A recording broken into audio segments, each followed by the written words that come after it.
What's good, people? Thank you as always for passing by the channel. Much appreciated. Hit that subscribe button if you guys are new. All right, very quick video. The WBC have ordered that Vasyl Lomachenko, the WBO and WBA lightweight champion, will challenge Luke Campbell for their vacant title. Remember, this is the title vacated by Mikey Garcia when he went up to challenge Errol Spence. I said on numerous occasions that there was no way Mikey Garcia was going to come back down to 135 pounds. Not just because I don't think he can make the weight anymore, because he's put on muscle now, which is a lot harder to lose than fat, but more because I think a lot of the money fights are at 147, right? A lot of the guys that will make him good money he's now used to, will be at 147, so there was no chance of him coming back down to 135. I don't think he'll even come back down to 140. I think he'll stay at 147. Before we talk about the fight, let's talk about some of the good things, right? It's a decent fight first and foremost. Eddie Hearn, I think, has tweeted and said that he will try and make the fight in the UK. So for UK fans, you can expect a very big fight. It will be a big fight as well. Eddie Hearn will load this card, I think, around September, October. Loma did an interview recently, I think it was for Ukrainian TV, and said this is when he wants to come back. He injured his hand against Crawler, so he wants time to heal, and then he'll come back for that. He was rumoured to be fighting Richard Comey for the IBF title, but I think this will take precedent because it's a bigger money fight, I think, especially if it's in the UK. Eddie Hearn will chuck this on pay-per-view 110%. Sky are begging for another pay-per-view event. They've had one this year, or one coming up this year, which is Dillian White. Obviously, AJ will be, but I'm talking about a pay-per-view event within the UK. This will be on pay-per-view. And I think a lot of British fight fans would love the opportunity to see Lomachenko. He spoke about coming over to the UK. He was there, I believe, for AJ versus Vacant. In fact, he was 100% there for Vacant. And I think, but I'm not 100% sure, I think he might have been there for Usyk versus Bellew. So I think he's been to the UK before. He likes it. So fingers crossed we do get to see Lomachenko versus Campbell in the UK and not Campbell traveling over to America. That's the good stuff. That's it, done. The bad stuff, where do we start? I mean, look, I like Lomachenko. I think Lomachenko's pound for pound #1 in the world, probably, right? I think Lomachenko is 110% the best lightweight in the world. But how does the WBC order a champion from another organization to fight for their vacant belt? It doesn't make any sense. Loma is not in the top 10 in the WBC rankings, right? Look, we all know that Loma is the best lightweight, but that's not how it works. You go by rankings, and Loma is not in the top 10 of the WBC rankings. So how on earth Loma gets a shot at their vacant title makes absolutely no sense to me whatsoever. The rankings are, from what I can remember, are Luke Campbell. So Luke Campbell was always going to fight for this vacant title or fight Mikey Garcia, but he was always going to fight for the vacant title. I think the number 2 is Abdulev. Number 3 is Devin Haney. And I think someone like Teofimo Lopez is number 5. So that's the top 5. I don't know who is number 4. I can't remember. But Loma's not in the top 10, right? So what Eddie Hearn ideally wanted to do, obviously he's now signed Devin Haney to a contract with Matchroom, is make Luke Campbell versus Devin Haney, right?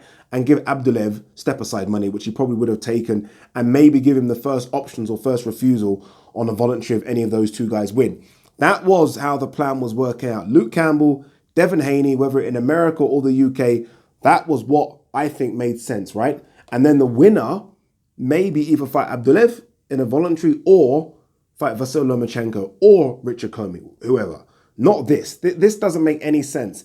And what I don't like is that if you are one of those guys in the rankings, then this is unfair, right? You look at the rankings, and the rankings are supposed to give you an idea as to when you're going to get a title shot next.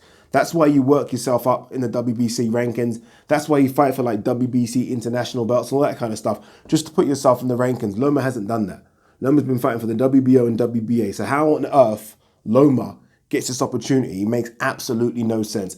And what I don't like about what the WBC are doing is like they're almost making things up as they go along, right? They can just almost do whatever they want. We're hearing now that Dillian White, who is #1 ranked by the WBC, should fight the winner of Brazil versus Wilder. It looks like he might have to wait a long time to get his shot at Deontay Wilder because Deontay Wilder has plans, right? Those plans we know are Kalnaki and Luis Ortiz. Again, Eddie Hearn tweeted that he's had news from the WBC regarding Dillian White's mandatory position, and he's not happy.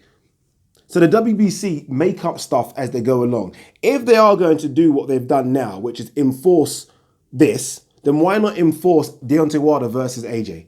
Why not do that, right? Why not get a champion from another organization and make him mandatory to fight Deontay Wilder? Yes, I know it's a vacant belt, so it's slightly different, but why not do that? You can't just make up rules and regulations when you want. It makes a mockery of the sport. It really does. People look at the WBC as the number one boxing belt in boxing, right? I disagree. Yes, number one in terms of the belt looks good, but in terms of the way in which they run boxing, I have to disagree. I think the number one right now is the IBF. I'm tired of the WBA because they have so many stupid belts. WBO, I think people can almost come into a mandatory position from doing nothing. I think the IBF is probably the strictest and best boxing organization out there. The WBC, remember they stand for We Be Crooks, are showing their crooked side again. Lomachenko, again, yes, we all know he's the number one ranked lightweight in the world, but there's no way you can take someone from another organization and just make him mandatory for your vacant belt. Makes absolutely no sense. And I don't know why they've done it. Again, for me, Luke Campbell versus Devin Haney would have been perfect, right? Absolutely perfect. And let Loma then do what he wanted to do, which is fight Richard Comey for the IBF. And then look, the winners fight each other sometime in 2020. To force Luke Campbell to take on Lomachenko, I mean, it's a fight he would take, right? It's a fight he would say, yep, no problem. But it's almost unfair, right? Devin Haney, I think, was a winnable fight for Luke Campbell. Again, Devin Haney might have been just a little favourite, right? Just because he's the fresher of the two. But I think Luke Campbell is an underrated boxer. And I would have picked him personally as a favourite to beat Devin Haney. Against Lomachenko, I mean, look, he'll give Lomachenko a good fight because he's rangy, he's big, he's got experience as well. Remember, we're talking about a very, very good amateur as well, so he can box. So he's not just going to stand in the pocket and take punches like Crawler. But, I mean, he's not going to win either. He's not going to win either. So his opportunity to win a world title, I think, is gone, right? It's gone. And I think this ruling is unfair. And again, if the WBC can do things like this, then I don't know why it doesn't do all these things with the other champions. Why? Why does it not do it with the other champions? Again, it picks and chooses, which is why we need to stop. And I mean, we as fans need to stop looking at the WBC as the number one in boxing. They certainly aren't. They certainly aren't. They are the most crooked, yes. So number one in crooked, if you want to give them that flag. But number one in anything else, absolutely not. What do you guys think? Let me know. Peace.